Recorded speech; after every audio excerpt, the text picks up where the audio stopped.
What if I were to suggest that you play a key role in the awakening world? And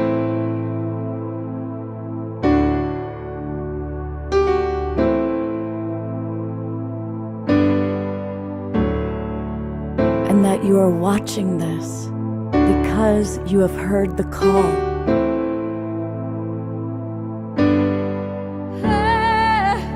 We can start right now by opening our hearts and minds.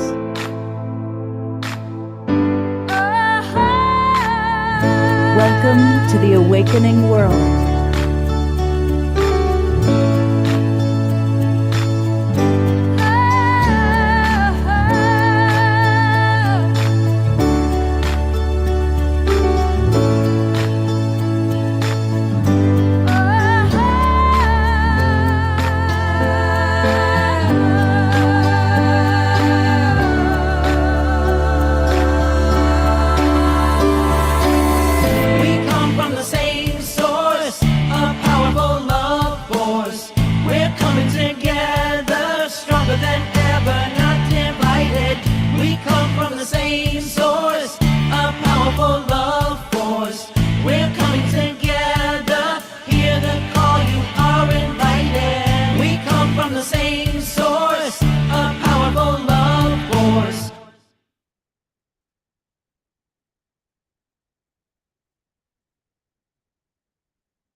Good evening, everybody. I am Love Coach Scott Thomas, and welcome to the Awakening World. We have a really special show tonight. You know, I was saying to our group before the show started, we're all in the green room.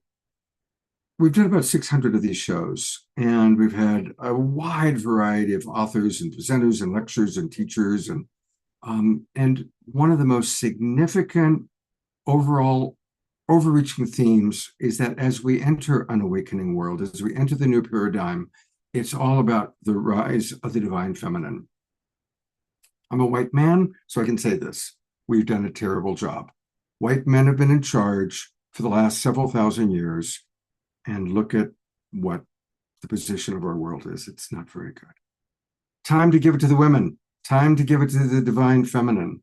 I think the rise of the divine feminine is very much embodied by the rise of awareness of Mary Magdalene. You know, the Catholic Church turned her into a prostitute and tried to degrade her and diminish her. But in fact, she was Yeshua's equal partner. And more of the women and the people who are studying her, learning about her, channeling her, tuning into her, are understanding her as the equal and as the balance that this world so needs. So that's what tonight's show is all about. And I'm really excited to briefly, we've got so many presenters. We've got about 20 people because we have authors from this anthology book. We're all going to share 2 or 3 minutes about what Mary Magdalene means to them. But I am really happy to have Astara with us, and she is going to be co-hosting the show with me. And she is the woman who has put this incredible book together. The book is called Magdalene, Unveiled, compiled by Jane Astara Ashley. We will affectionately call her Astara, with 33 contributing authors, and more than half of them are in the Zoom room and with us right now tonight. So welcome, Astara. Please unmute and tell us a little bit about this journey of putting this book together. Oh, thank you, Scott. Thank you, everybody. I'm so grateful to be here tonight and to be in this conversation with all of us around the rise of the divine feminine and the power of Mary Magdalene, this energetic wave of love, which is just so strong right now. This book was birthed through a moment when I was going through a dark night a couple of years ago. My father had died. I had moved to a different state after 25 years. My final and youngest daughter had left the house, so I was an empty nester. And I'd been attacked by a dog, and everything fell apart. And I found myself lying on the floor with the dog, sleeping on the floor for a couple of months. I was just so trashed. My nervous system was trashed. I didn't know how to handle this particular dark night. And I'd been through some dark nights in my life. This one, though, took me deep. And while I was down there on the floor, Mary Magdalene came to me, and I had been in training as a priestess for many years and had been really steeped in the divine feminine and had been training as an anointing priestess and had worked with this, but she showed up in a whole new way for me when I was down there on the ground. And she basically told me, I heard her say, "Bring me your black veil. Sit underneath your black veil with me." She directed me. And so I went and got my black veil and I sat in the mornings with my black veil over my head. She was there with me underneath that black veil. And I realize now, looking back, that I was in the tomb. And she came and sat with me and held space for me at the foot of my cross, the way she had sat at the foot of her beloved Christ's cross. And so I was able to listen, finally, get out of the torture chamber of my mind and listen. What is going on? What do I need to do? And she planted the seed. She said, "You've got to do this. You've got to call these voices together, but in a whole new way." And I had created anthologies over the years as a book publisher. This one was different. So I had no choice but to really listen. And then a couple months later, I found myself in Glastonbury on the anointing table with three priestesses with their hands on me, anointing me, hands-on healing. A few of them actually are in this book. And in that moment, I had another encounter. Magdalene and Christ showed up on either side. And she whispered in my ear and said, "Beloved, it is time. Call them in. Make the offer. Just do it. Don't make a big deal out of it. Just do it." And he came right in front of my face and said, "You are to plant the seeds of my love." And that was it. That night, I received the downloads. I created the sales page. I created the invitation. The next day, I started reaching out. And the book filled itself so beautifully. I didn't have to do any marketing or any strategy or any stress. It just happened. And I realized it was the magic of going into the tomb and listening and just peeling away all of the distractions and being with the depth of love that is possible for us. And that was my purpose now, was to be able to sit at the foot of other people's crosses and hold space for them, because we embody what we survive.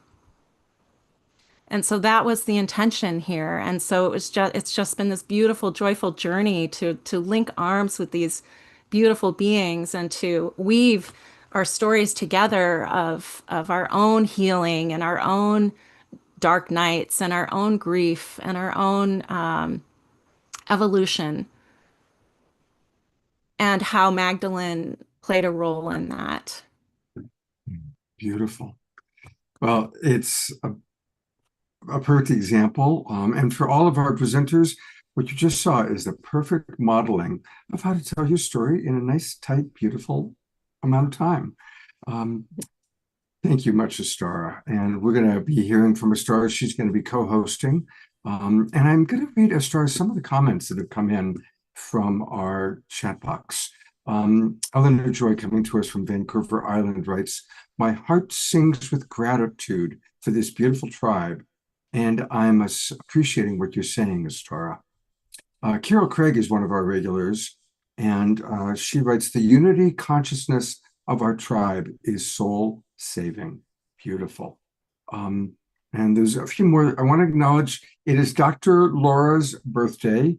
And during our Global Peace Tribe announcements, we're going to celebrate you in a big way. But she's about halfway through her life cycle. She's hitting 70 years old today.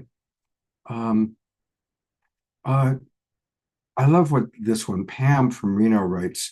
"I only recently became aware of the teachings about Mary Magdalene through guest appearances by," drum roll please, "Christy Michaels. who of course is with us, and we're going to be seeing Christy in just a minute.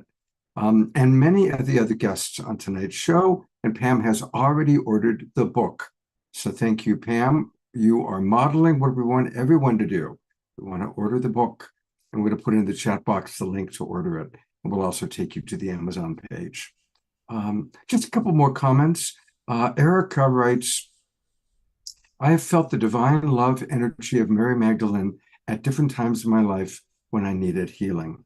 Sylvia, one of our regulars, writes, I've channeled Mary of Magdala for more than 20 years. Thank you, Bridget. She's also pre-ordered the book. And I know there's one more here that I wanted to read. Oh yeah, Carol Craig just was already with Eden Amadora, who's joining us tonight. She'll be joining us a little bit later. And she led the opening portal to Lionsgate. So it's beautiful how all of our tribe comes together. And for those of you that are new, and Dr. Laura went to the south of France to see some of the sites of Mary Magdalene. And Eden, of course, has led tours to the south of France. All right. For those of you who don't know our show, that are watching for the first time, one of the great things about our show is we always have live music. We are blessed to have the most wonderful house musical artist anyone could ever ask for, my beloved partner and co-host, Omashar, who's going to kick us off, and I invite everybody to move and groove to the music.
child, don't dream we're apart. Dream your eyes are open.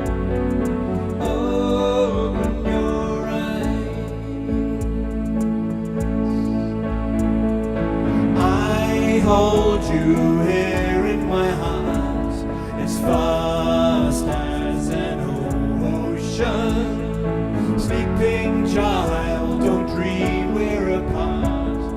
Dream your eyes are open. Open your eyes. Open your eyes. Open your eyes.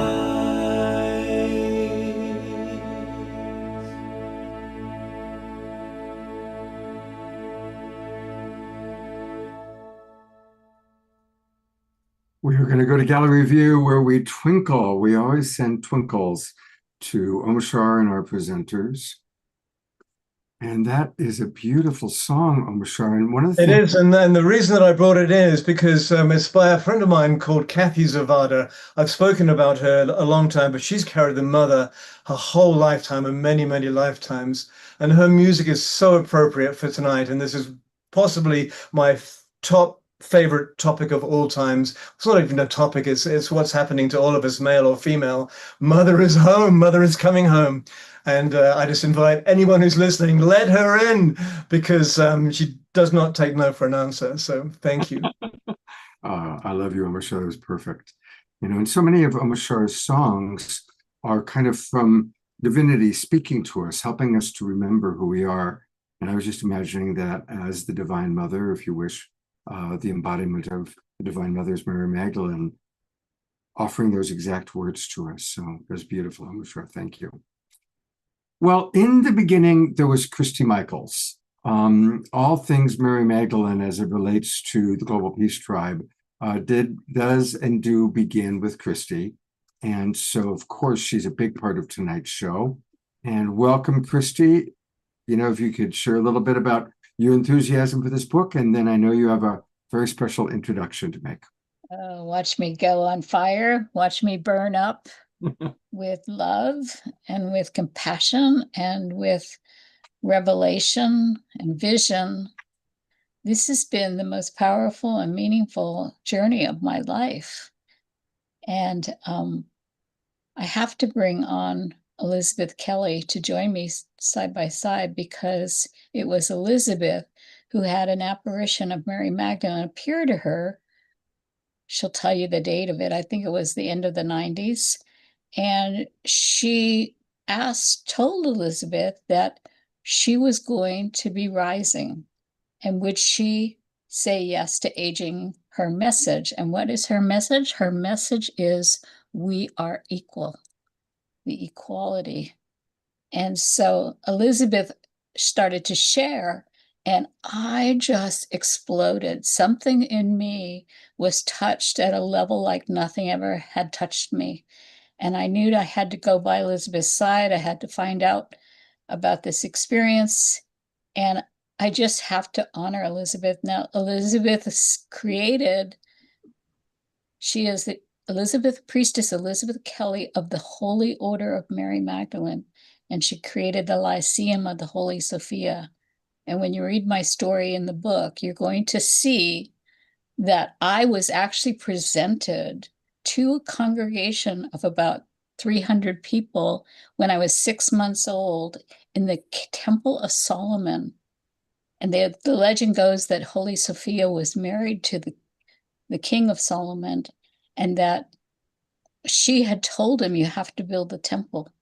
And there were no boy babies to be found. And so my mother offered me, well, I could be not presented as anything other than the Holy Sophia Christos child, the breaking the paradigm and bringing in the divine feminine. And then fast forward to 10, Elizabeth ordained me into the Holy Lyceum of the Holy Sophia, the Lyceum of the Holy Sophia. So I just want to honor you, Elizabeth. You cracked my world open. It has brought me so much joy. and happiness. It's like the peace and the love and the joy that I've experienced has been, I mean, I just want to cry. It's just been so powerful. So thank you, my dear. You can. Christy, I want to say thank you so much for always acknowledging and honoring me, because it, as it happens to any one of us, it's quite a daunting process. And for me, it happened in '89, quite a ways back. And when it happened, it was a shock to my nervous system. And then almost immediately afterwards, my mother passed, and another shock. And then all of a sudden, I'm back in upstate New York, and I ended up it's a long story, of course, but I ended up in a Russian Orthodox monastery as they produced this book on Mary Magdalene from the Russian Orthodox perspective. And that's when this piece of that she is the apostle to the apostles, the first to preach the gospel, and this whole world fast opened up to me very rapidly. And of all things, priests were very much of a guide for me that brought me into an incredible amount of new material on Mary Magdalene. And then I met my teacher, Rosamond, who is the head of the Mary Magdalene Order. And she imparted to me a empowerment to celebrate a Eucharist. Now, who would imagine that I would celebrate a Eucharist? And it just went on from there. But not through Rosamond. I was ordained a Hierophant in the Fellowship of Isis, which means I could ordain others. And that's how I got to bring Christy in. And she was inspired by my writing, which sadly, Astara, I didn't have somebody like you as a coach. So Well, we shall see about that. I wrote and wrote and wrote, but never published. But It is not too late. And now I gotcha. We got to Yeah. get your writing out into the world, sister. Oh, yeah. Thank you so it much. inspired Christy, and it has inspired others, and so many in our Northern California community, whether me or Christy, has come on board, where we have these very large celebrations now in honor of Mary Magdalene. So, And this particular soul tribe, Astara, that you're pulling together, your intuition to reach out and connect with all these women that you're going to all be hearing, my beloved Global Peace Tribers, these women who have also they've heard the call, they've said yes. And something miraculous is happening. For me personally, it's been revolutionary. I've been having healings and powerful experiences that are altering, and it's helping me to understand that this unveiling is what revealing the truth of who we are. We have to have the divine feminine to rise up and be in her equal place. So I am so grateful to everyone who's come on board. This is Astara, you are an angel holding my hand every step of the way. Thank you, Getting- sister. It's such an getting this- honor to work with you and to travel with you, to journey with you. And thank you, Elizabeth, for your story and your share. And I know this is just the beginning of so much more we get to play together in this lifetime. So thank you for sharing. And we want to call on our next sister, which is Letty. Actually, Silva. before you do that, Christy, real quickly, we're not going to be able to do this for everybody, but I felt that it is important because Elizabeth is such a founding person of the Mary Magdalene movement and understanding. So I do want to direct people to her website, which is great. M Magdalene.org. Oh, thank you. Magdalene.org. And for anybody who, this is kind of new, for those, especially those watching on Facebook and YouTube, might be new, wanting more information about Mary Magdalene. Of course, buy the book. That's essential. But also you can go to this website. And Elizabeth and whoever else has put this together has done a wonderful, wonderful job of helping to just kind of introduce us to Mary Magdalene. And there's a lot of good things on this website. And also learning all about the Holy Sophia, which we've done entire shows on in the past. So I just wanted to do that quickly. And Elizabeth, I so always appreciate your presence. I've enjoyed learning from you over the years. So thank you for getting our show off to such a wonderful start and all the wonderful work you're doing. Thank you, Scott, for all the tenacity you've had to keep going. 8 years, how many shows? My gosh. And I have known Scott way back in the We go way back. We do. Yeah. to the Mill Valley Film Festival a long time back. So I acknowledge you very much, Scott. Thank you, Elizabeth. Mm-hmm. All right, now you can introduce Letty. Yes. Well, I was overjoyed to discover my sister, my Magdalene sister, Letty Sullivan. And part of the reason is because she relates to Magdalene how I relate to Magdalene. To me, the rise and the revealing of the truth of who this woman was as an empowered, enlightened, equal partner with Jesus is a social justice issue.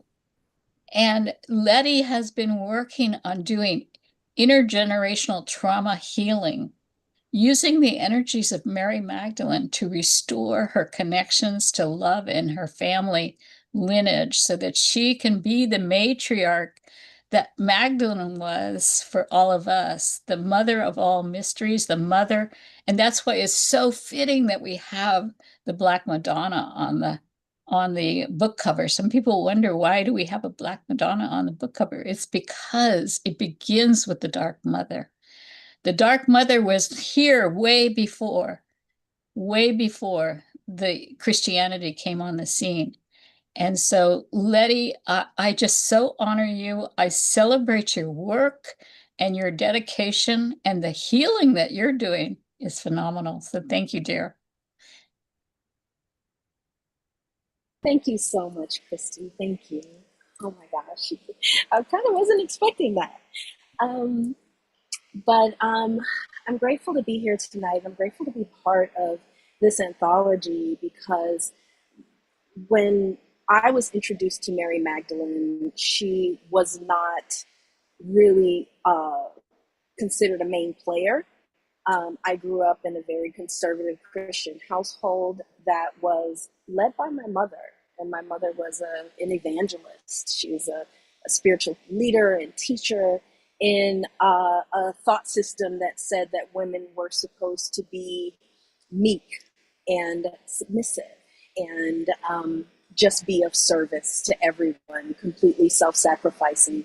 And while she embodied that to the best of her abilities, she was so fierce and strong and received a lot of pushback for just being who she was and misunderstood. And when I was looking for a divine feminine role model, I had, of course, my mother first, but then I was searching for something. I was searching for a resonance that within the faith that I was brought up in, before I just threw it all away. Because there was a part of me that just completely rebelled against the form of Christianity that I was brought up in. But I felt that spirit was real. Like I had felt that there was a divine and holy presence. Like that was never in question. But there was always that question of, well, where do I fall in this? Because I'm definitely not submissive or meek or maybe soft-spoken, because I was taught to be seen and not heard and to, really suppress my voice. And I know a lot of women resonate with that teaching, be quiet, sit there and let the grown folks talk and things like that. But I found Mary Magdalene when I left home and was on my own trying to figure out how I wanted to move, how I wanted to show up, what felt real for me. And when I became a mother, there was another unfolding of, well, how do I do this mothering thing? I have my mother as an example, but what else is there, right? Because I kept seeing the cognitive dissonance of being told that you're supposed to be a certain way that isn't compatible with how you're naturally showing up. And so that journey brought me into this understanding of Mary Magdalene and her ministry and her place in the ministry of Yeshua. And it just kept giving and giving and giving to me, filling me up and giving me life and grounding me in a type of confidence that allowed me to step forward with my own ministry, which didn't happen until my 30s. But my gosh, I didn't think I would be in leadership or spiritual leadership. I was rebelling against my mother because I was so much like her, but didn't want to be. And it as I kept deepening with the understanding of how the divine feminine, what that power feels like in my body, what it feels like when we're in a circle, in a collective, in a group of like mind, of like heart, I just kept going deeper, and she keeps giving to me. She keeps pouring into me. And it just, Mary Magdalene's message and her frequency is life affirming. And it can, for me, it kind of shifted my whole understanding of how to be in leadership, not just in the world, but also in my family. And so my story comes from a place of becoming a matriarch because in the last 5 years of my life, all of our elders have passed in my family. I am 48 years old and I am the oldest woman left in my family. I lost my sisters in their 50s. I lost my mother in her early 60s. My aunts, my grannies, everybody is gone. And there's a void there. There was a vacuum that needed to be filled. And as I was writing this story, my oldest nephew, who's in his early 30s, he reached out to me. His mom had passed, and we were reflecting, and he said, Auntie, I don't know why I don't know why we didn't have a closer relationship. Every memory I have of you and Uncle Corey has been so positive and so powerful. The things that you taught me, I still carry with me, and it made me a better father and it made me a better husband. And that was the moment when I realized that it was time for me to embrace and hold that role of the matriarch, regardless of how I felt about whether I was worthy or ready or whatever. And I lean on the wisdom of the feminine to really help guide me. Because I don't know what I don't know, but I do know love. And Mary Magdalene taught me. Letty, thank you, sister, so much for your voice and for your guidance, your leadership, your light. So beautiful. Thank you. Just a couple of the comments that have come in. Susan Bloomquist writes, a well-expressed journey, which many of us have expressed, dear Letty. It is wonderful to see how divine feminine can transform lives. And Karen S., who's been with us from the very, very beginning, 6 years ago, wrote, I had noticed that the Black Madonna is on the book cover, and I appreciate that acknowledgement. And Omashar says, thank you for sharing your amazing journey, dear Letty. Thank you very much. We've got such an amazing number of authors. These are, I'm going to show the poster, which many of you probably have saw, but these are the authors who are most of whom are going to be with us tonight. It's a lot of wonderful women that we're going to be hearing from. So they're only going to have 2.5, 3 minutes to share. Star, as you introduce them, give me the name first, because it can take me a minute to find them. Yeah. Um, Yes. and of course, ladies, make sure that you have your camera on so that I can find you. And Star is going to introduce our first 5 authors one at a time. So take it away, Star. Okay. I would love to call Sue Ellen Parkinson forward. Sue Ellen is our cover artist. And as we've been talking about the Black Madonna and the connection between the cover art and the Magdalene, I'd love to hear from you, Sue Ellen, a little bit about your how that came forward for you and why is this an appropriate cover for a Magdalene book?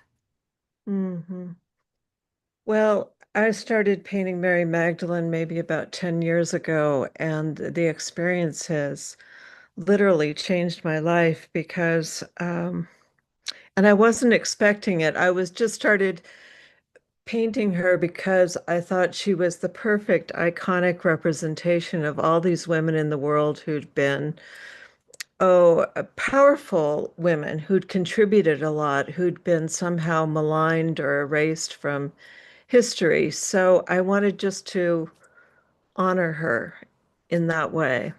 And once I did start painting her, I felt a very deep connection with her that hasn't stopped.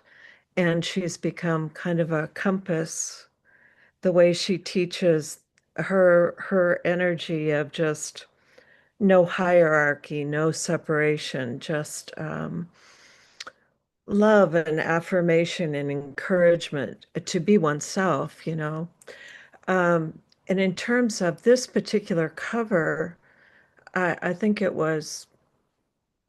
she's called Mother of Mysteries, that painting. And I remember that I'd been reading that there'd been so many Black Madonnas found in the same region where Magdalene lived and taught in the south of France. And we don't really know what color Magdalene was. It's never stated anywhere. So she may have been black. We don't know. For me, it's she's all women, and I could literally use any woman as a model to represent her, and it would work. But this particular one, the model was a young woman who is the daughter of a really good friend of mine. And she was very hip, cool, ultra cool presentation, about 20 years old. And I put a dress on her and put that veil on her and stepped back to look at her.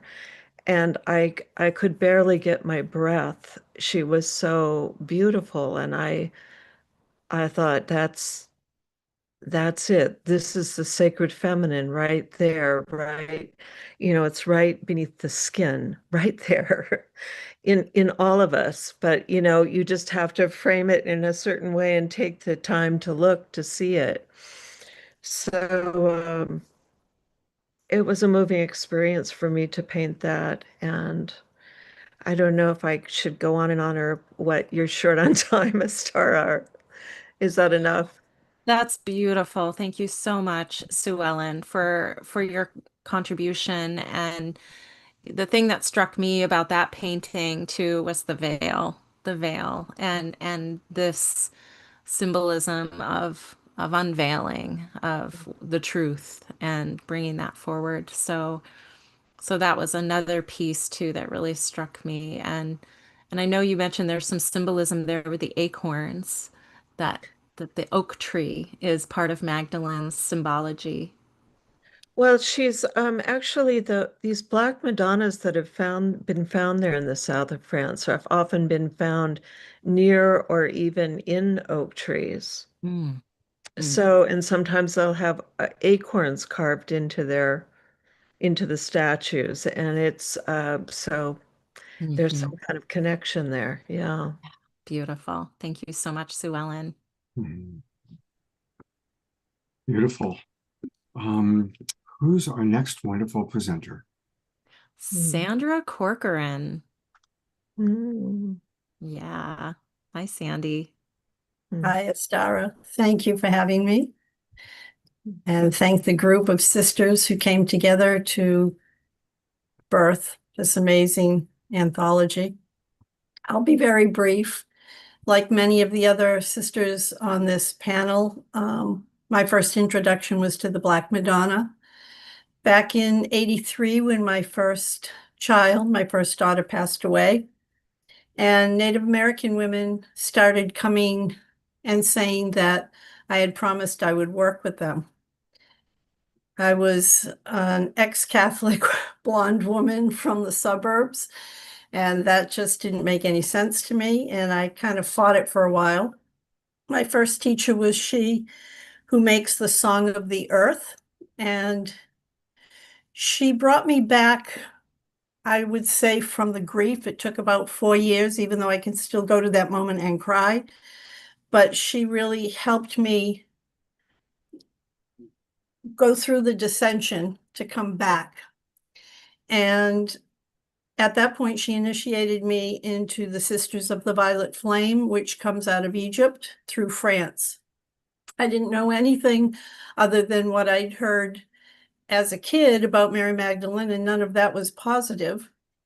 And shortly after I was initiated, she passed me on to my longest mentor, she whose voice rides the wind, Grandmother Twyla Nietzsche.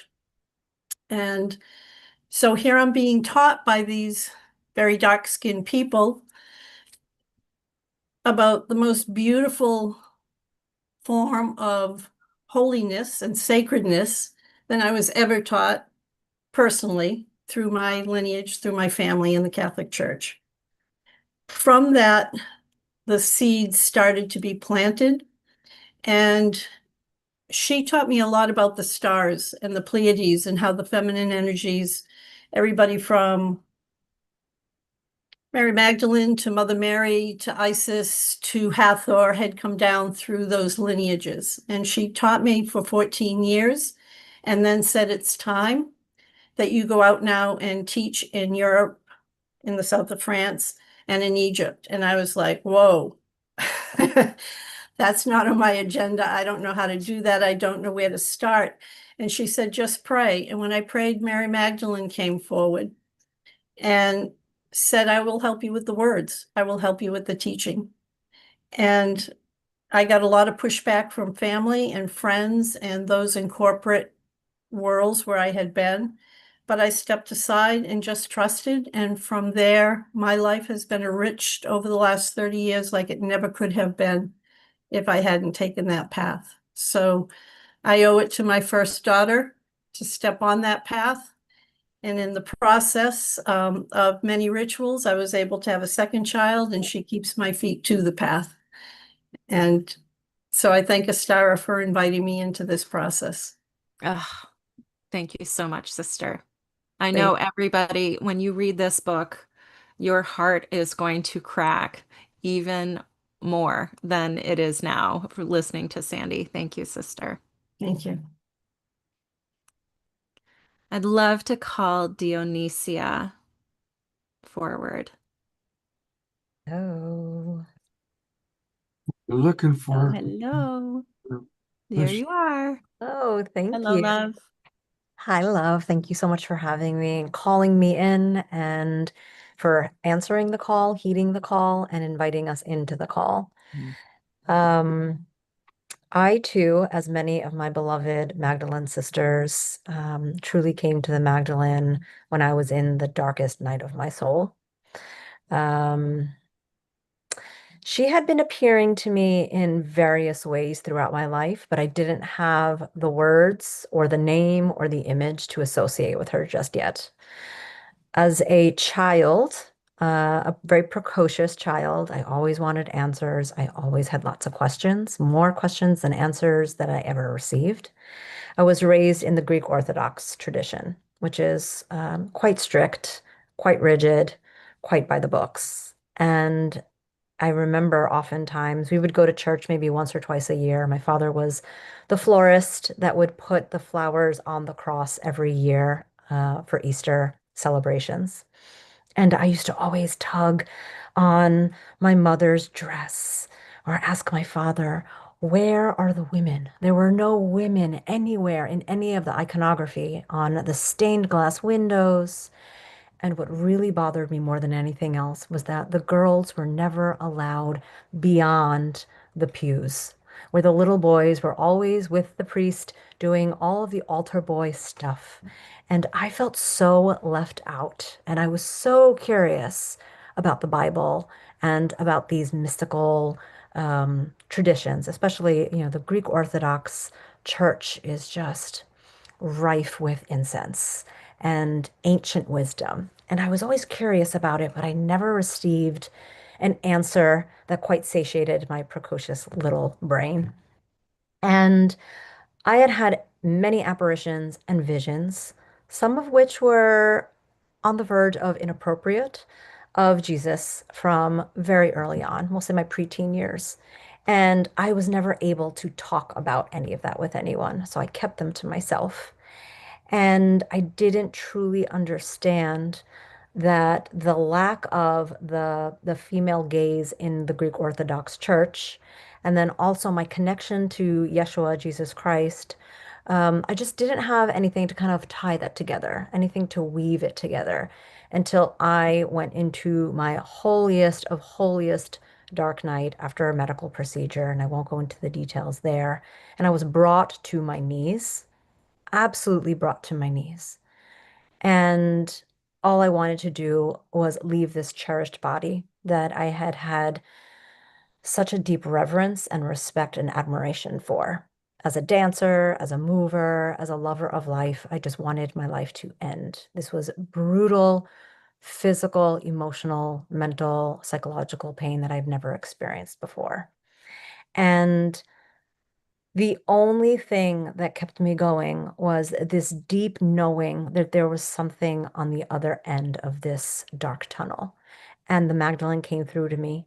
And she came through to me when I realized this connection of the divine feminine that I had always known existed, but I didn't know it was in the form of a divine human woman, goddess, priestess, Mary Magdalene, someone that had been relegated to the prostitute.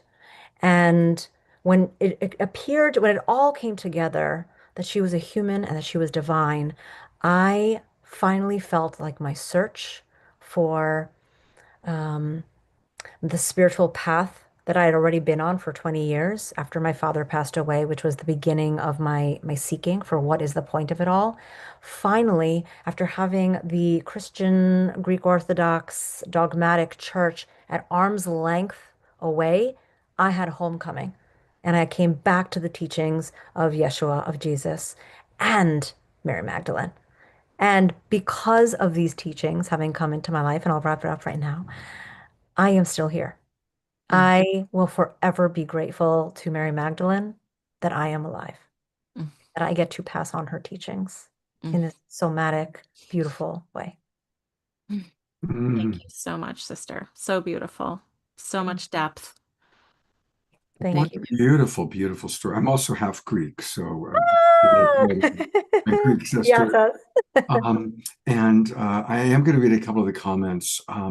Susan Blomquist writes, "You are teaching us all to realize our connection is in our own power." Absolutely. And then I was reading on Facebook, because we have people watching and welcome everybody watching on Facebook and YouTube. And Rachel on Facebook totally relates. She said she also was so discouraged by the hypocrisy of the church and the lack of feminine energy. And so hearing your story gives her hope and inspiration, and she wants to buy the book. So you're getting through to people. So thank you. Yeah. Thank you. Thank you so much. Thank you. Let's call Hallie forward. Yeah. There she Thank is. you, Hallie's got some Astara. juicy nuggets for us. Yes, I'm really happy to be here. I'm coming to you from Ibiza, Spain at 4 a.m. in the morning, so I will attempt to be coherent. But I'm happy to share that I am here with 15 priestesses who have also been learning about Mary Magdalene and tapping in. And everyone is talking about Greece. I'm going to keep this short and sweet, but I received my call while I was on a boat in Piraeus Harbor in Greece. I woke up in the morning and I have had clairsentience. I have knowings of things, and I have had other calls. This was not a call, it was a command. And it came in through my left ear. And she said, and she was not messing around. She said, reclaim your spiritual sovereignty. And I jumped out of the bed and grabbed my phone and wrote it down. And I have been following the breadcrumbs ever since. And they have led me down the most beautiful path of rediscovering the priestess arts that I was always drawn to naturally anyway. I was a childbirth educator and a doula. And so bringing back this womb wisdom, I was lucky enough to be trained with Kalila as a temple guide. And so I guide temples for women, and Astara was with me this year, which was so wonderful. And I also guide pilgrimages, which I had been doing previously. So I'm here to take people around the world to the places where the priestess was honored and where we can remember what she contributes to the community.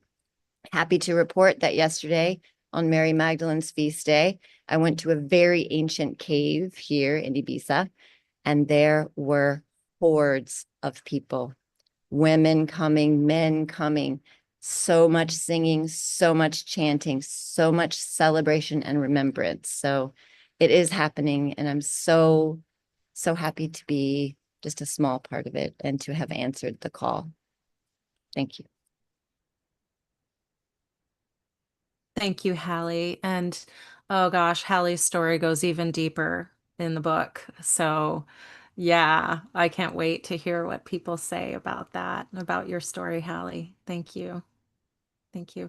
I'd love to call forward Sarah. Yes. Hey, love. You're Am I muted. There we unmuted? go. Yeah.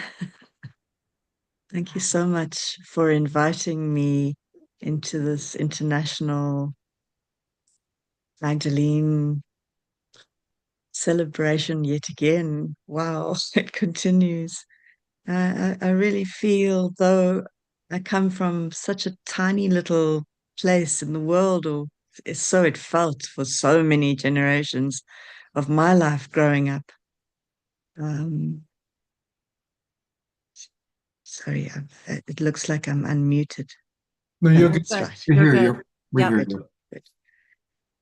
Yes, from South Africa, I grew up in quite a conservative environment, and there was no place for a woman's voice.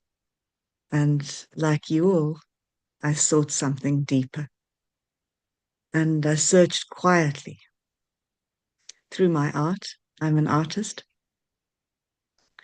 And I looked for people who expressed through their art. And one day I found my teacher through research in a library, hidden away because during the apartheid time, anyone who spoke freely of the truth of Africa, the truth of the African soul, that voice was silenced. And very often the African soul spoke of that partnership, the divine feminine and masculine. And thus I met my teacher, Baba Credo Mutwa, and I became a disciple. I was taught by Baba Credo Mutwa and his wife, Virginia Mutwa. And that was that's another book. It's another story for another time. But it's part of who I have become.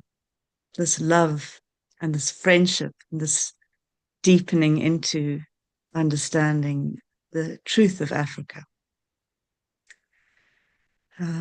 Yeah, this morning I met somebody and I was explaining myself to a perfect stranger, and I described my work and what I do with children.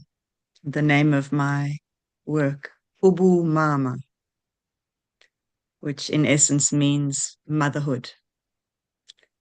And that journey into holding the motherhood aspect for our children, because it's becoming more and more ever difficult for us to hold those values and that beautiful Africanness.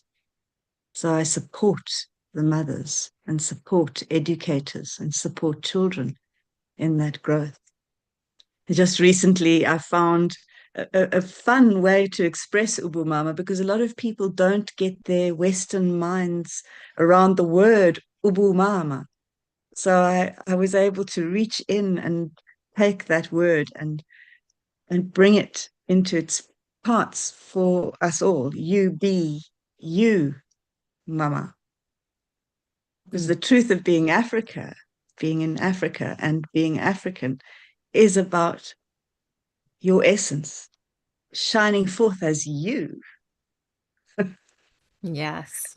When I Beautiful. met the Magdalene, and you find yourself in trouble, Mother Mary comes to me, speaking words of wisdom. Let it be, let it be. And I found that. I found Magdalene in that time of trouble. Baba Credo passed. My mother had passed. And my daughter had left. So much misunderstanding. And for one who is on a sacred path, especially a woman who carries these sacred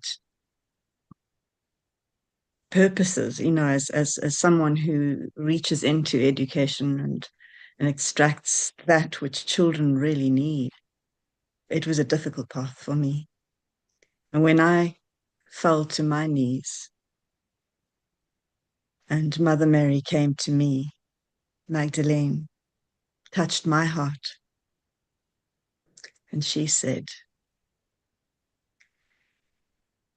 "You keep going, Mama. You be you, Mama. Follow the light. Just keep going, because the awakening is happening. And you are part of this."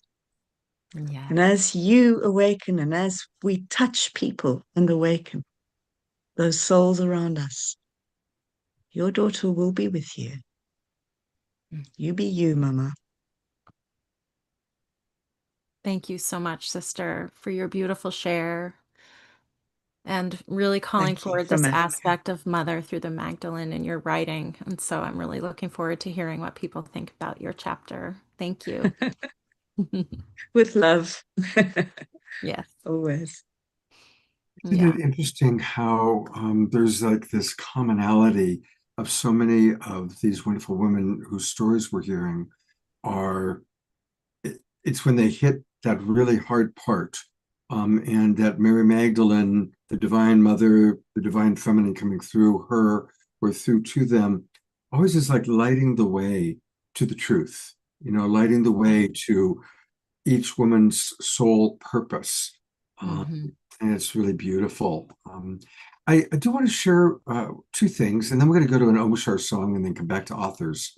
But I did notice that Hallie is offering a Magdalene pilgrimage, and it's a year from now. So you got plenty of time, everybody, to learn more about it and save your pennies. But I wanted to pull it up because I think that that's certainly something that some of the people watching might be interested in knowing about. Of course, the link is already in the chat box for those of you in the Zoom room. But I'm going to leave this up for the people on Facebook or YouTube. Take a screenshot and then you'll see the URL because it's too long for me to try and have you memorize. But it's mythicadventuretravel.com/Magdalene-pilgrimage. You could also go back and watch the recording. A reminder that all of our shows are recorded and they're playing out on our YouTube channel and on about 150 other broadcast partners right now. So go back and find it as you will. And Star, this is such a beautiful show. I'm just loving it. And we're going to take our little mid-show break, and we're going to go back to Omashar for his second of 3 musical numbers, and then we'll be back with Eden Amadora. So, but for now, here's Omashar.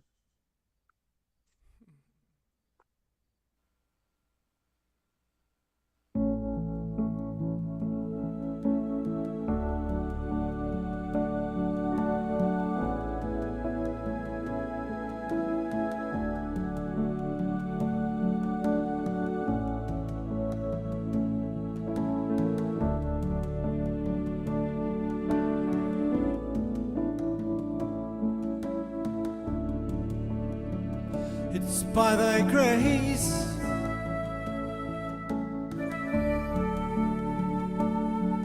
Magdalene.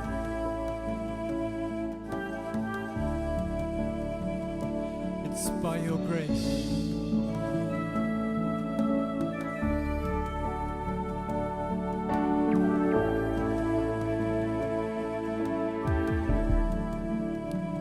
It's by thy grace that I see.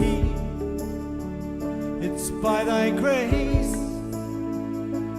that I see. It's by thy grace that I see your holy name.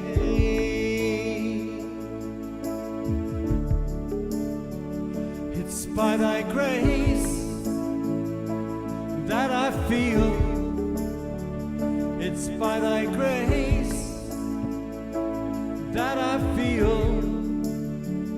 It's by thy grace that I feel your holy name.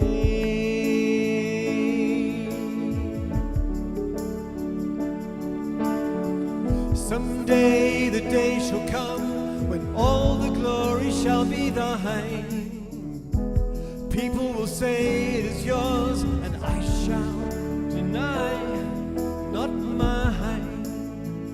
It's by thy grace that I see. It's by thy grace that I see. It's by thy grace that I see your holy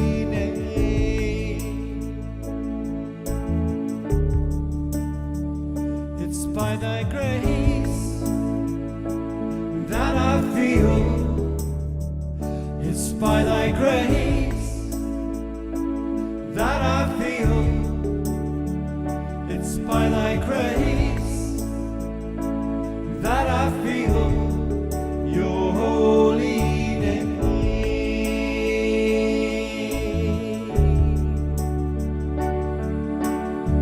Someday the day shall come when all the glory shall be thine. People will say it is yours, and I shall deny, not mine. Mary Magdalene, Christos, Sophia Maria.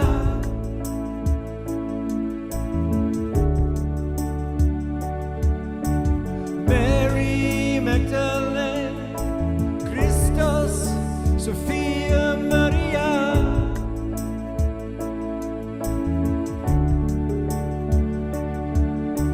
Mary Magdalene, Christos, Sophia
Your holy peace to all,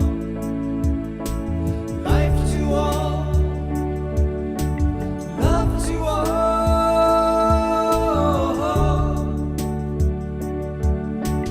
Mary Magdalene, Christos, Sophia Maria.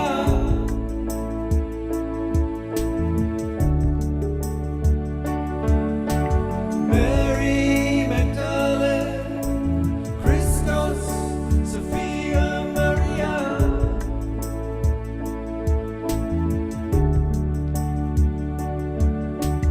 Peace to all,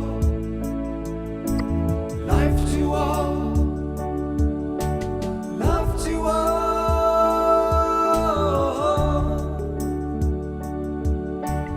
Peace to all, life to all, love to all. Your holy name, your holy name, your holy name, your holy name, your holy name, your holy name.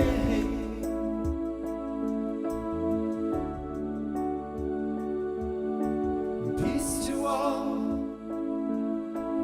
life to all, love to all.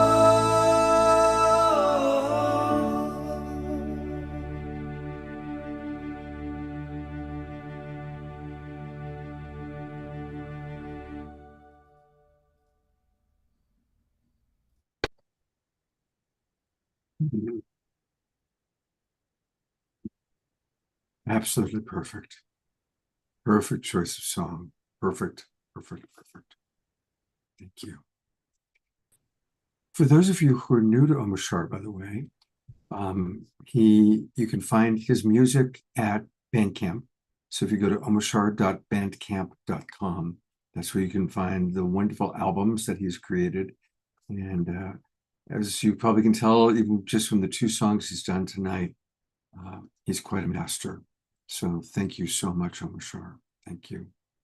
I also want to just acknowledge that a lot of the people, most people watching the show right now, Star, are watching us on Facebook, YouTube, and our broadcast partners. Thank you to the Sign Network, SINE, for getting us out. And come and join us. Come join the Global Peace Tribe. And it's easy to do that. Just go to globalpeacetribe.com, globalpeacetribe.com. You can learn all about us, learn about the shows that we do. And most of all, you can join us. Just click register for the new season. And our season just began a couple of weeks ago, and it runs all through the summer till the end of September. So if you register now, you can get the Zoom room links to all of our shows, including tonight. You'll get it right away, and you can come on in and be in the Zoom room with all these wonderful presenters and wonderful people. And we really are a beautiful, beautiful community. And along the lines of beautiful community, one last announcement, Star, before we bring Eden on. It is the birthday of one of our favorite people, Dr. Laura. And Dr. Laura does not have her camera on or available. So you'll just have to take my word for it that she is 70 years young tonight. And so she's just about reaching the halfway point of her life's journey. We love you, Dr. Laura. Always appreciate all that you put into the chat box, your wisdom. And she's written a couple times tonight about the influence of Mary Magdalene in her life. So let's all send maximum grace to Dr. Laura. Maximum grace. I'm going to go to gallery view. This next cycle around the sun brings her radiant health and fulfillment in all aspects of her life. Thank you and bless you. There she is. Yeah, I'm here. I love you all. We love you all. Dr. Thank Laura. you. That was beautiful. All right. Well, it's time for Eden Amadora. And she, of course, is one of our favorite people. And several of our Global Peace Tribers were already with her earlier today as she was doing an opening the portal to the Lionsgate ceremony. And there she is, straight back from Crete. She just flew back from Crete yesterday. So welcome back to the Awakening World, Eden. Thank you, Scott. Hi, everyone. Hi, Jane, Astara. So good Hello, to see you love. here. So honored to be here. And yeah, just really excited about what you all are creating for the world. And I'm so, so happy to be a part of it in any way I can support. And thank you, Christy, for inviting me originally. And I love the weave of these communities, the Priestess Tribe and the Global Peace Tribe. We're all doing the good work together. It's so important. And please, tell the audience a little bit about the work that you've been doing and how Mary Magdalene has influenced and shaped your life.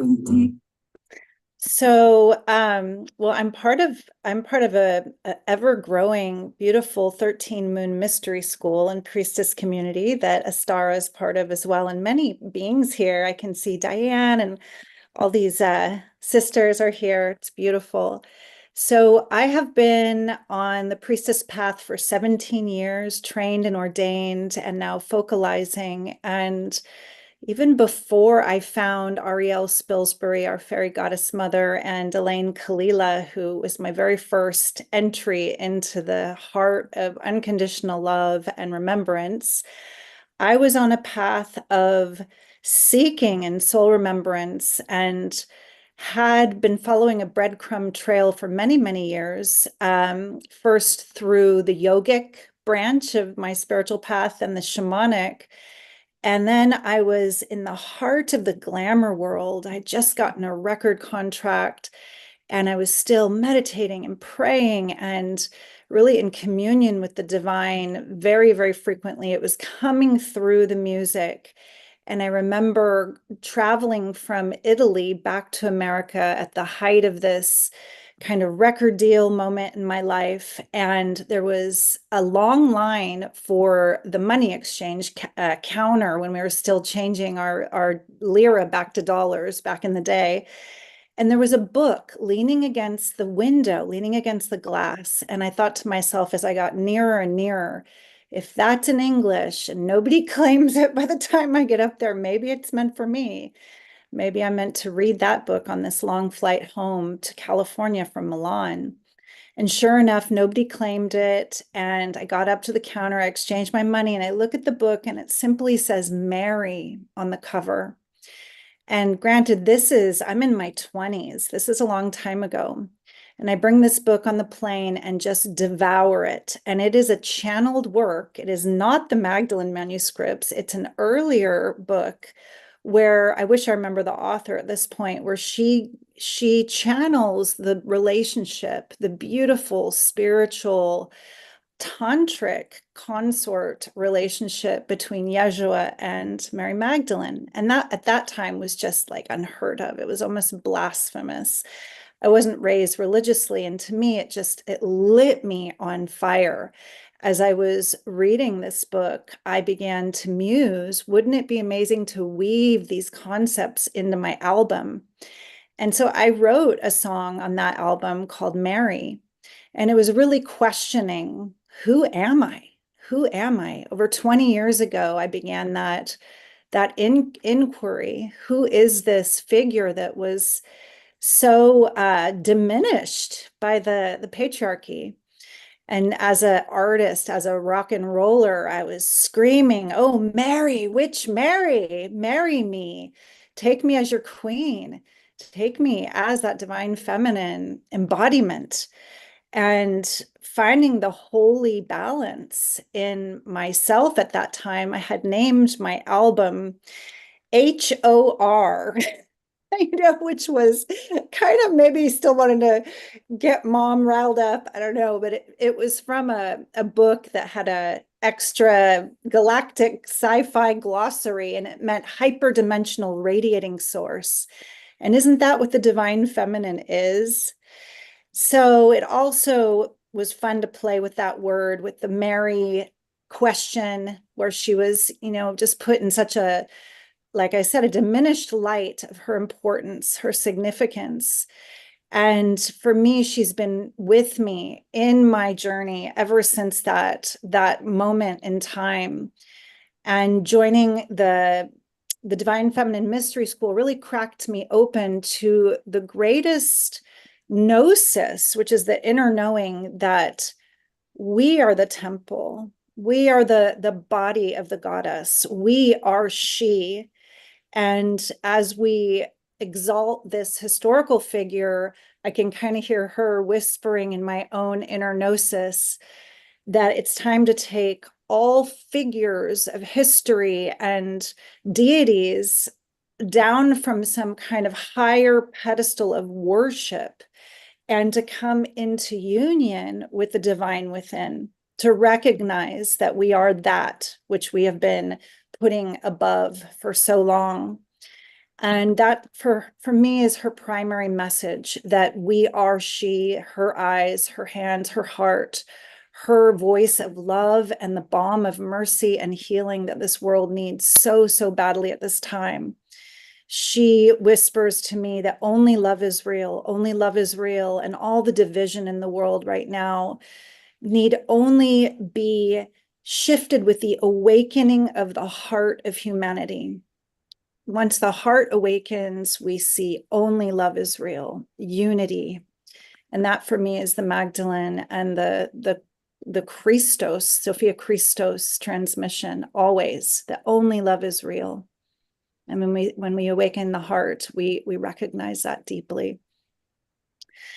So she's a big part of my heart. And I did go on the pilgrimage. I think, Christy, we did a show right after that. And one thing that I came back from that pilgrimage was that the forest and nature and the holy springs felt like the most sacred spiritual parts of the entire pilgrimage for me. Standing in these places covered in Catholic and Dominican iconography and symbolism, I felt very little of her spirit in those places, but boy, did I feel her in the forests and the holy wells and the springs. So that's my connection to her. It's through that remembrance. Well, and I want to invite people, I'll put into the chat box some of the links to the shows we've done together on Mary Magdalene. Now, you have a wonderful song called She Rises. And what we haven't discussed is, do you want to play the song from your computer or do you want me to play the video that you did for us prior? I'm honestly super jet lagged right now. So for me to find the song again and get it up, I think if you already have it at the ready, that might be the easiest way to do it. I didn't plan on playing it again. We recorded a little segment in case I was way too jet lagged to make it. And it'd be fun to just share that song. Can you still show the audience while you're playing the song, or does the video have to be the main The visual? videos, yeah, the video is going to take up the band, is going to Well, take. then let's take a moment for me to go find it then, because if I can play it and we can see everybody, I think that would be really sweet. Okay, that sounds wonderful. I think I know where it is. Okay, great. Meanwhile, I want to say how excited I am about this book. I didn't get to hear the first part of the call, but I think it's amazing what you're doing, Astara, and just how many divine feminine kind of authors and writers and speakers you've been supporting over these last years. I've been lucky to be a part of several of those books that thanks to you and your mission. Oh, thank you, love. It's such an honor to weave our voices together for the collective. And I've just discovered over the years how healing it is for us to share our stories, just simply sharing our stories and the transformation that the authors go through as they're birthing the story, and then the initiations that come up, and how we transform through the process, literally like birthing a baby. It's that much of a transformational experience for most people when they do this, when they choose to to share such a personal, vulnerable truth of who they are. And every word that is shared becomes gives the reader permission. It gives the reader permission to feel like they belong, they're not alone, and that they too can share their story, clear all the shame, and elevate, walk in love. Yeah. Thank you. Absolutely. I'm excited about the book that we're also releasing next spring, but there's time, and I'm sure Scott will be happy to share about that later. Okay, Scott, I found it. Okay, great. All right. Am I able to share audio from my side? Shar, do you want to give her? I think you did. I'm going to make you co-host. Yeah, I think I can share. So Christy asked me to share this song. I think she heard it when we did the show with Marguerite Rigoglioso, and that was a beautiful show about Mother Mary. And I know they're so connected, Mary Magdalene and Mother Mary.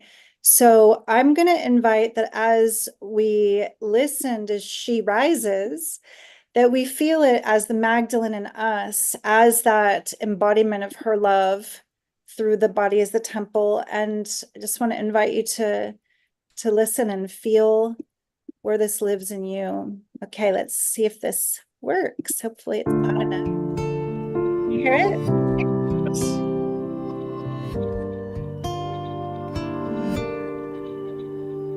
She asks us to remember to step beyond the veil. She asks us to surrender, drink deeply from her well. She rises from the darkness to break an ancient spell. She hands us our hearts back, new stories to tell. She rises, she rises, she rises, she rises, she rises in you, she rises in me. She rises like the sun, and she rises like the sea. A phoenix from the ashes, she rises from the flames, breaks us from our bondage and frees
gonna go to gallery view. Isn't that an incredible song? I have to shut off this thing now. Okay, good. She's just continuing to rise. What can I say? There's no stopping her now. So many people, Eden, are appreciating the work they've done with you. A lot of our Global Peace Tribers, of course, participate, including what you did today. And for those of you who are new to Eden, you can find all things Eden Amadora on her website. And it's her name, EdenAmadora.com. And you can learn she has a wonderful quiz. It's really fun, what goddess archetype you are. You can learn all about her work. And you're still on occasion seeing private clients, yeah? Yes, I am taking a few private clients. This year I'm taking a pause from the year-long priestess training, but I have room for a few people in my schedule as I'm writing an album, writing a book, and creating my show called Lead with Love. So I'm still available. I love the depth of the one-on-one work. It's really special to track someone. And I've just been in love with the priestess work for so many years. It's like watching lotuses blossom. It's actually the best thing ever. So I will continue to do this work as long as I can. Beautiful. Thank you so much for blessing us with your presence tonight, straight from Crete, and the amazing song. I love Dr. Laura said, Eden, I got to see you twice today. So actually, it was Carol who saw you twice. Yeah. Today. Yeah, So, we played another fun song on the opening of the Lion's Gate. It was the Walk Like a Lion song. So it's been such a fun way to share the music. It's the sneak peeks or sneak listens before it's officially released. we'll do a whole show for when your album is released. Oh, That's thanks, for sure. Scott. Thank you, Eden. And we'll have to do a show for when your book is released too. Definitely. So as I've been writing, and I was writing a lot in Crete, Astara, I realize it's the Magdalene transmission. The whole thing is basically just that. Yes, it's the goddess of love all the way. Yeah, totally. so exciting. Yeah, it's Yeah. cracking me open as I'm writing it. Beautiful. Can't wait to read it. And now, still more authors. Who do you want to introduce next? I would love to bring Rose Wilder forward. Come on down. There she is. Hey, love. Hi. So good to see you. You as well. Well, I know you've got a good story. You've got one of the best stories to tell. This book is just really, your chapter's so potent. I'd love to hear from you about Mary Magdalene's sister and how she shows up for you. I so appreciate that. Mary Magdalene and the Holy Family showed up for me very early in my life as a survivor of abduction and a series of years of journeying with that. I really, truly rebuilt my entire existence and my ideas of safety and structure.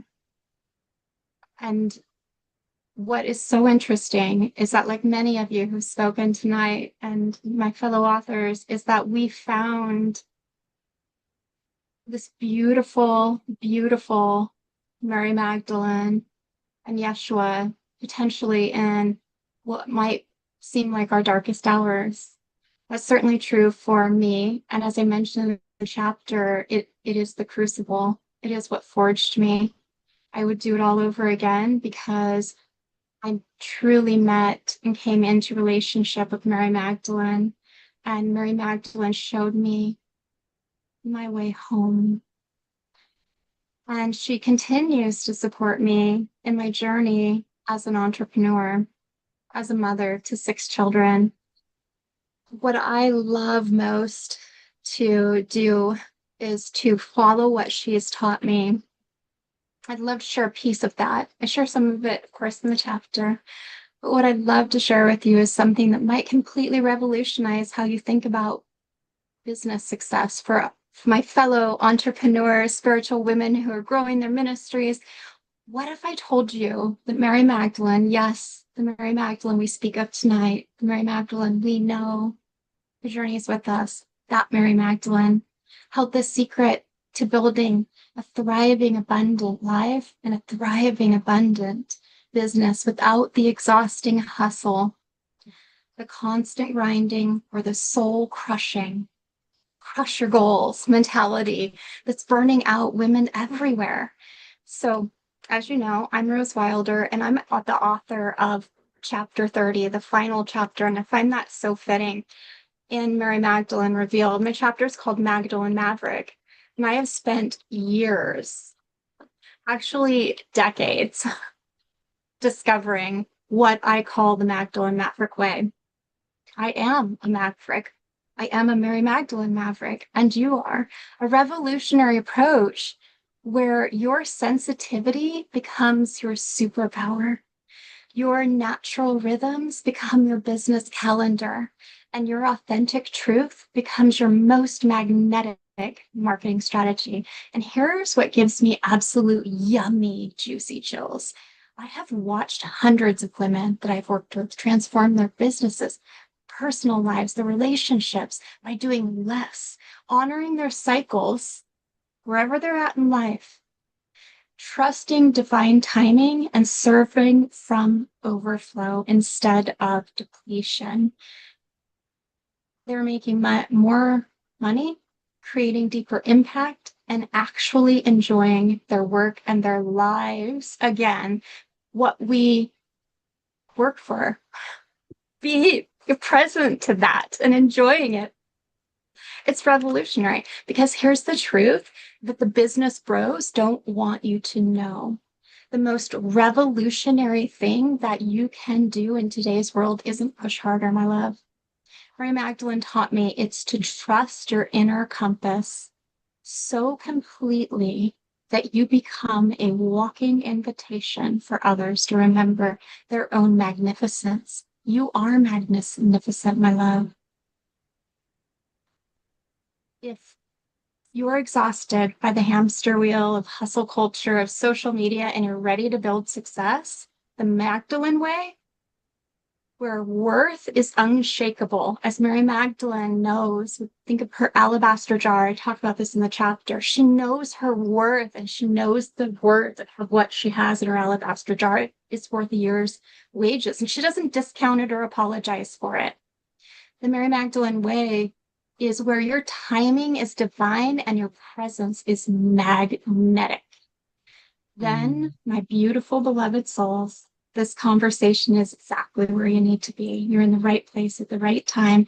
I know I certainly am. And I was in the right place at the right time when I answered the call, first to Mary Magdalene and to Jane Astara and this book.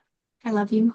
Oh, love you. Thank you, sister. It's so true. You really do embody this beautiful, authentic, magnetic authenticity, truth. And we get to live from that space. Thank you so much. Thank you. I love Gorgeous. you. Yeah. Yeah. Okay, great. How about we hear from Diane? Always takes a moment. A reminder to all of the presenters to put into the chat box how people can reach you. And there's Diane. Yeah. Hello, thank you. Hi. So yeah, what's really on my heart, and Eden began to share, about a little bit about that, the 13 Moon Mystery School and our priestess training is so much about walking the way of love, and that we are initiated in that. And so what's really on my heart to share is a personal story about, her being a way through to heal this lineage template in my upbringing, and that is of my parents. And so my parents were divorced when I was about 5 years old. And what I didn't know until way later on is that, during their 20-something year marriage prior to that, they had a very deep love, a very deep connection, and very passionate. And they had 6 children together.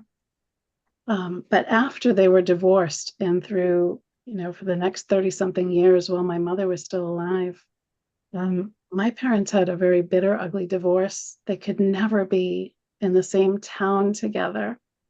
And so that was an imprint, from early on.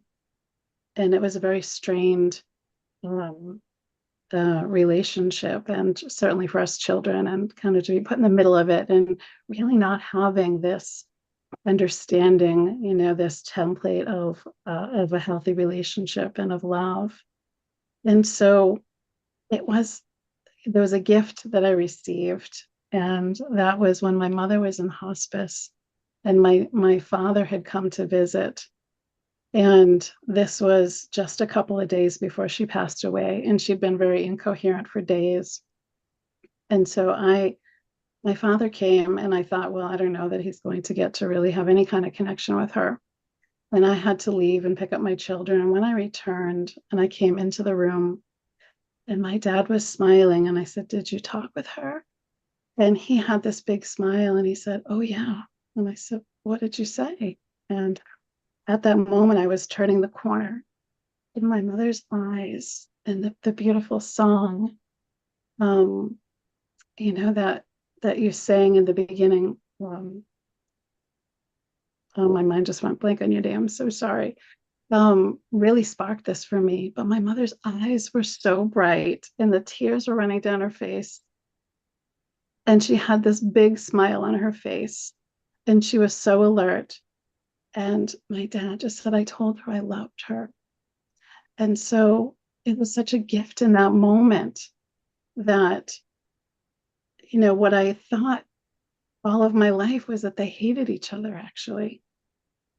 And so what Mary Magdalene means to me is a way through to heal that lineage wound, where those wounds are held and carried forward.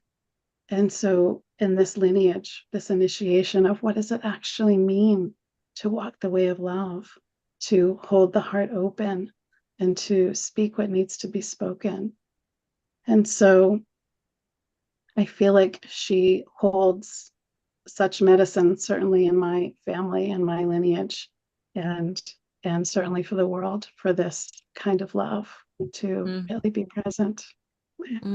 Thank you, sister, for embodying this for us and showing us what this feels like through your writing and just through who you be. Thank you. Thank you, love. Yeah, I'd love to call Connie forward. Hi, everyone. I'm so Hello, happy to love. be here. So happy to be here. I'm so cracked open by everyone's share, and I really feel I feel my story through everyone's stories, and I'm sure that must be the feeling that we're all capturing through hearing everybody's shares. I think what I'd love to weave in is that Magdalene speaks to me through my body and my voice.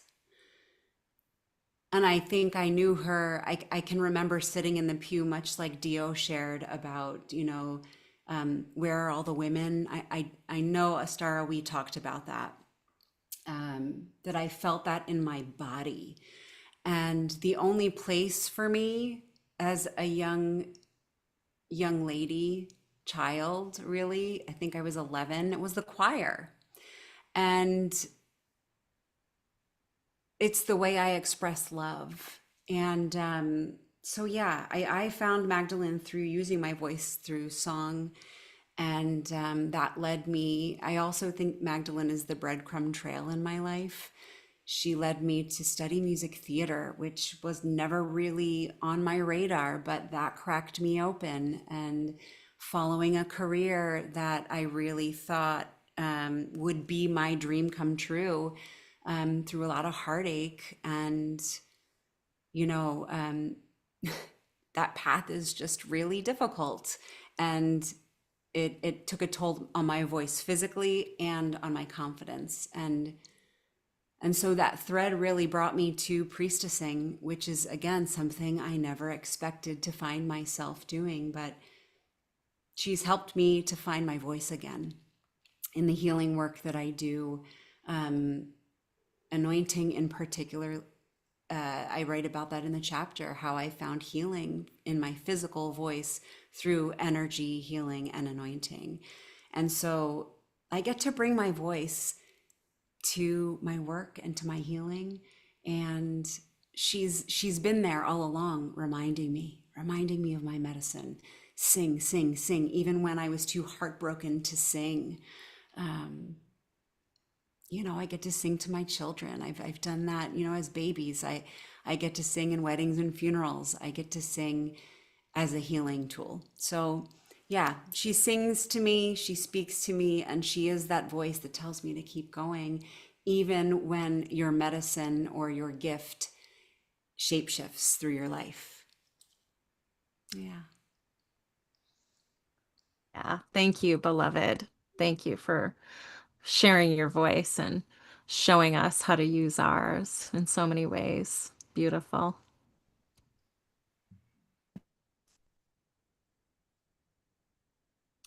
Leola, love to hear from you. Here she is. Hey, thank you, Estara. Yeah, hello, everybody. Such an honor to weave my voice with your voices. This feeling, this global Magdalene sisterhood is truly so uplifting. I first started having memories of Mary Magdalene's lifetime when I was about 23. And I was in a beloved relationship with a soulmate.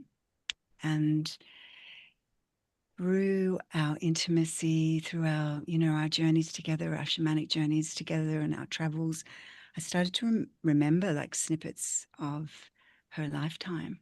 And, you know, just to preface, my understanding of this is not that I am an incarnation of Mary Magdalene, but that I am part of the soul group, you know, who I feel like I'm only just now starting to connect with you all, who carry the, you know, her ministry, her teachings, her wisdom codes, and also who carry her wound. And, you know, for me, my remembrance of her and what I write about in the chapter is kind of, my chapter's like a parts, little bit of memoir, like tiny little bit of memoir of my life, and a fictional imagining of the love story of Mary Magdalene and Yeshua and their time in the bridal chamber, because that's been a passion of mine and part of, you know, my work with Magdalene consciousness has been somebody who is embodied in a tantric alchemy, and that path, you know, from that very young age, I was guided to connect people to the mother, to connect people to the core of the earth. And because I was in a monogamous like relationship, I didn't take that usual path that a tantrika would take of initiating men. So I started doing these big dance sessions, and I called my work Kundalini dance. And I've been teaching and transmitting Kundalini dance for, you know, over 33 years now. And that became this process of inner alchemy, of inner union, of, you know, rising Shakti and purifying the chakras and being taken into a very, very deep process of, you know, karmic purification, emotional body purification, as well as, you know, starting to open up to the solar energies of the divine masculine and bridging that in, and the beautiful, you know, awakening that started, you know, to occur. So, you know, part of my journey, I'm in Australia and coming out as a pioneer. I've been doing this work for over 30 years.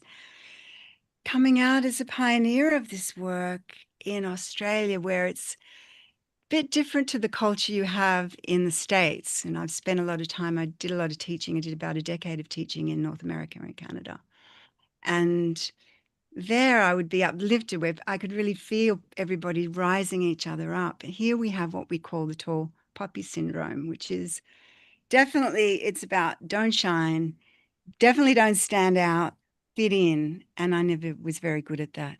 So also part of the work for me, the healing has been healing the wound of the, the outcast, the rejected, being told to be silent, being hushed. And I feel that that's very much, one of the Magdalene wounds, the priestess wound of the outcast. And this is where she's really called me to, hold me through that terror of coming into visibility.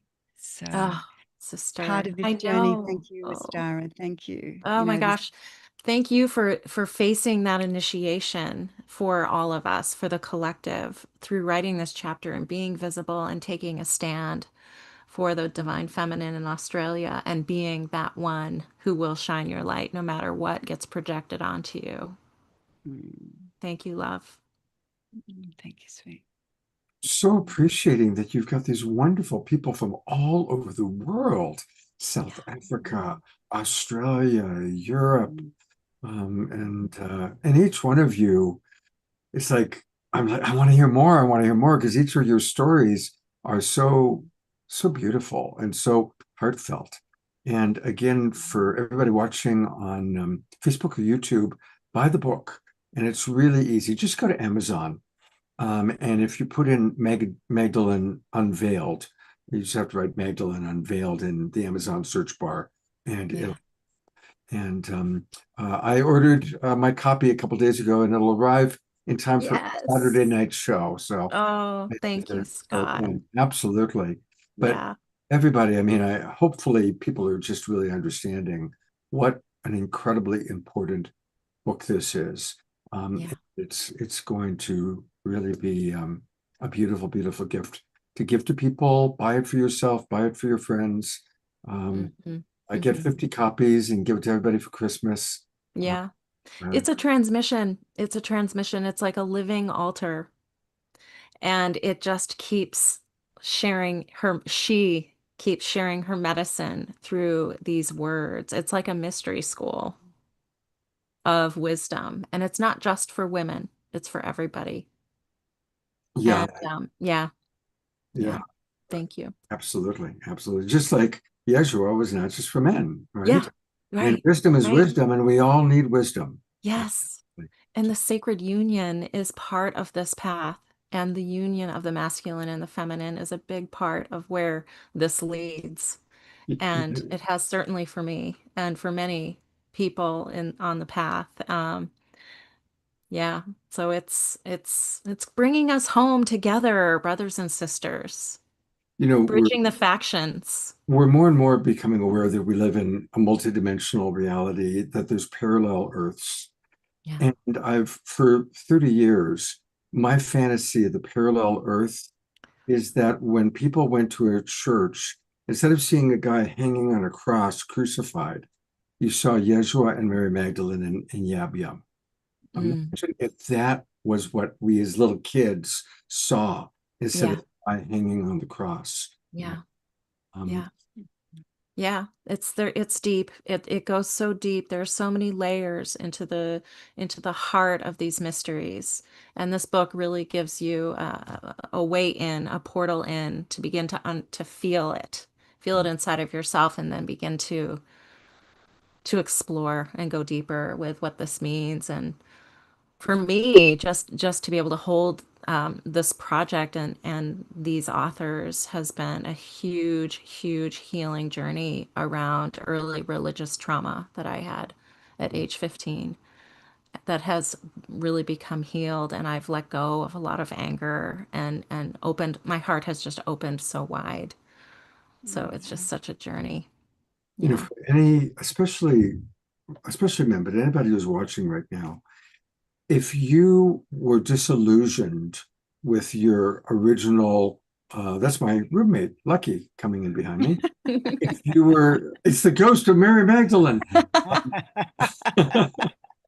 But most of us were disillusioned with whatever our first religious upbringing was. Yeah.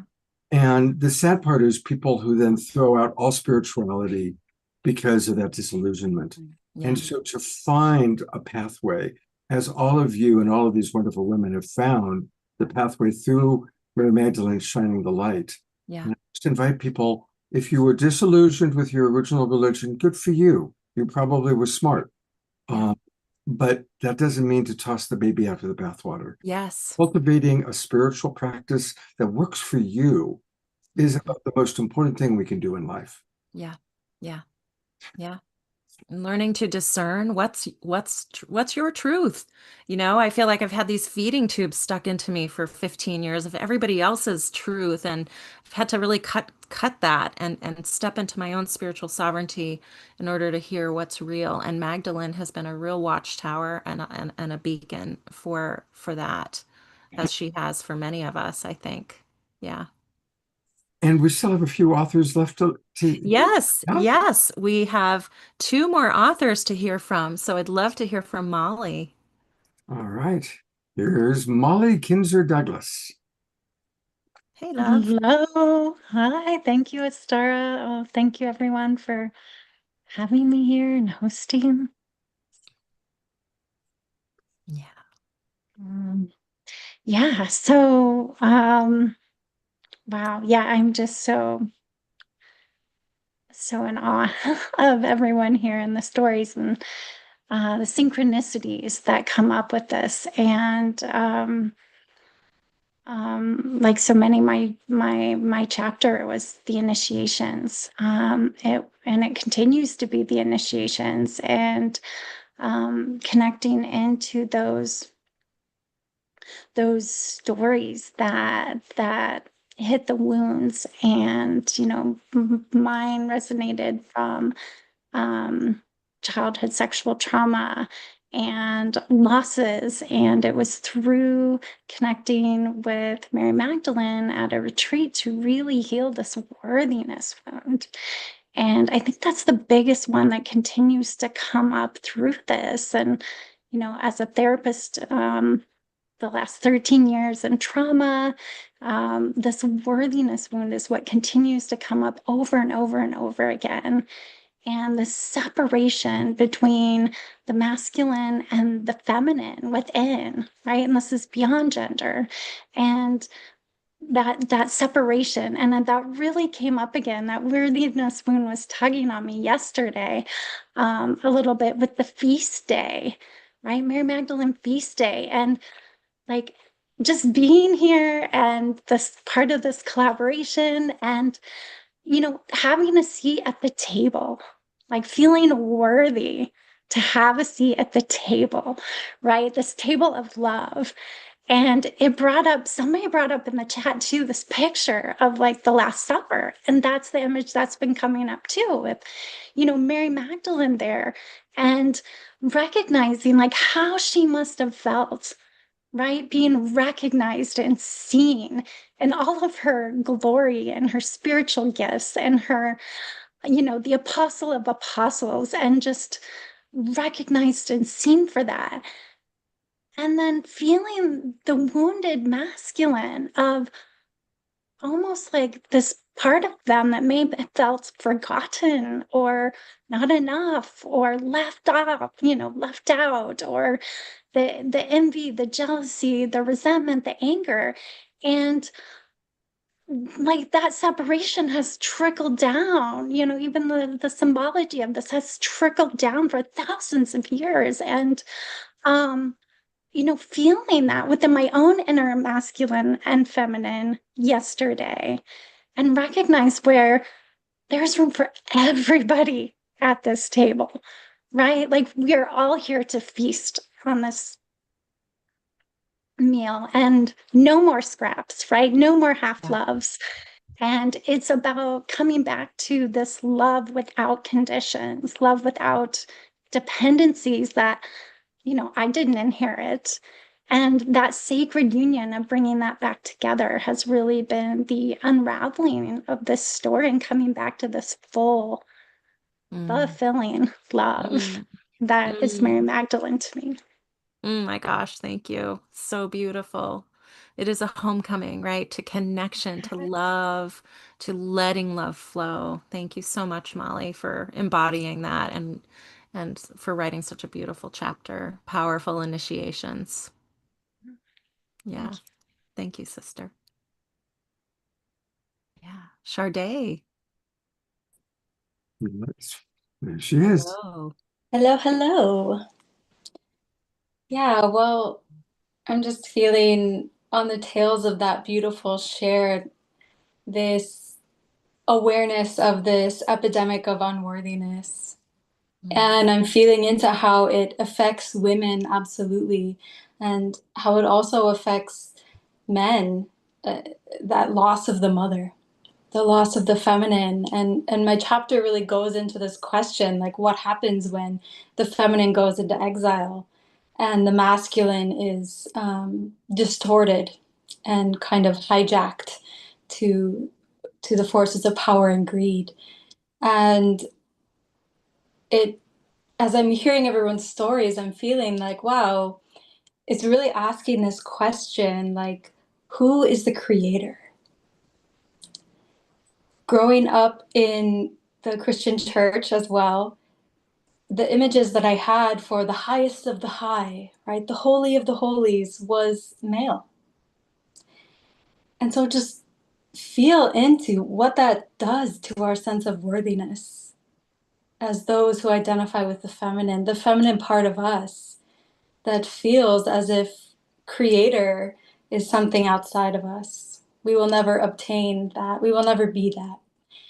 And so my story, I really go through this process of confronting a surprise pregnancy and finding myself in that role of creatress. And I confront the ways that our patriarchal society and the men around me are still quite in ownership of my body and my choices. And so my prayer and my inquiry in this piece is just what happens if I can free myself from that, if I can recast myself as the main character, the main creatrix in my own story, and to come off the sidelines. And I think that's what a lot of women are doing today is really coming off the sidelines. And I hope that this piece is really a prayer towards the upliftment of her. I'm so grateful for the womb. Mm. Mm. I just love the synchronicity of the order of the shares tonight and the way, Sade, that your piece is really the culmination of many of the shares. So thank you so much for your vulnerability, your willingness to go there, to go deep and to ask the really hard questions in your chapter. My pleasure. Thank you, sister. I have so enjoyed each and every presenter here, and there's more. Not tonight, but just want to remind everybody that there's so much still to learn about this book and about what Astar has put together. So our show this Saturday night, I'd already scheduled three people for Saturday night: Deborah Poneman, Dr. Kat Lewis, and Pollyanna Bush. Pollyanna is a wonderful musical artist. But then I realized there's more. So we're going to continue this conversation on Saturday night. Kalila, who a few of you have mentioned tonight as, a big part of the lineage of learning, will be with us by pre-recorded video. Astar will be back with us. Christy will be with us. Eden will be back with us. And want to encourage everyone, join us this Saturday night, 6 o'clock Pacific time. And of course, we'll have wonderful music with Omashar and also Pollyanna. So please do join us this Saturday night. And again, one more time, I want to take people to the where you can get this book on Amazon. It's Magdalene Unveiled. Just go to Amazon.com, put in the search bar Magdalene Unveiled, it'll come right up for you. And it's available on Kindle as well as a paperback. Yes. Yes, thank you, Scott. And also, I want to let everybody know that the proceeds from a portion of the proceeds from your purchase are going to a food bank here in North Carolina. There are many families in my county who are in food insecurity, facing food insecurity. So we're supporting that, and we're also supporting other families who have just been displaced due to the floods here in North Carolina as well. So your purchase is actually going to people who need it, who need help right now on the ground. So thank you for your support. I'm going to read a few of the comments from our presenters. And Shoshana, maybe you can put in the chat box what you would like to say or ask, because we are running a long time. Pam writes, "Thank you for this share. I deeply resonate with what you were saying." And this is from Molly. "As a woman, I have spent years working through the worthiness wound and how to feel loved. I'm getting there now, and it's with the help of brave women like you who model the way." And Susan Blomquist is asking if the writers have all met before. And I see that Diane answered that only some of us. So for many of you, it's like your first time kind of interacting with each other tonight, right? Well, we've interacted for sure over the past year as a circle. We've been in circle together. Many of us have not met in person. However, it feels like we have, even though we haven't. There's that sort of like, I remember you kind of a feeling with many of us, even if we haven't physically been together. So it's a beautiful web of sisterhood that has really developed. Beautiful. Adrena Joy, who's coming all the way from Ecuador, writes, "Thank you to every single one of the amazing 33 authors and this incredible anthology. I'm grateful that it's available as an ebook as well, so I could order it, and I just purchased the Kindle edition from Ecuador right now. Looking forward to downloading it, reading it, and sharing its beauty, truth, and wisdom widely. It is already a bestseller, and it needs our support and our green dollars." Absolutely. Thank you, Dorita. Thank you. Absolutely. Well, I will look forward to seeing you on Saturday night. And thank you, everybody, all of the wonderful presenters, Elizabeth Kelly, Christy, all the authors that have joined us. It's been a beautiful, beautiful show. And the only way we could properly close such a beautiful show is with Omar Shar. Yes.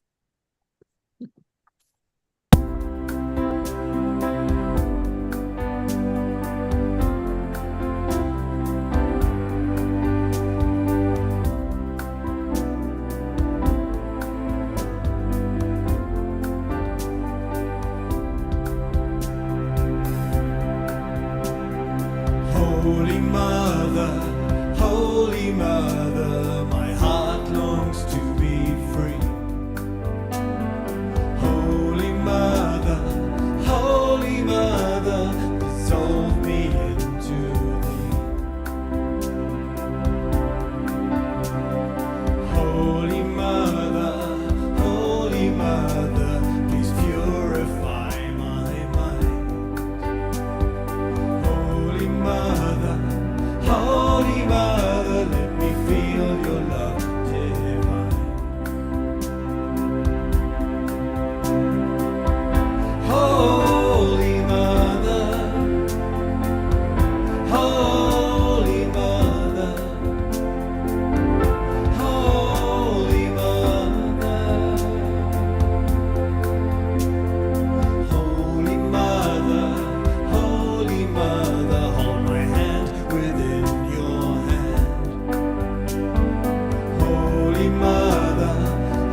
to thee.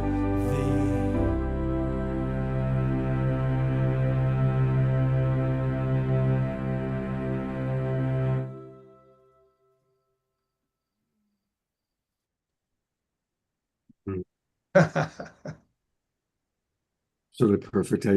Dr. Laura writes, Almost Star, not only are your songs perfect, but your backgrounds are always spot on. You are so appreciated.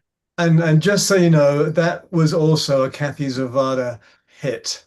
And both of the bumpers on this one, her presence came in so strongly.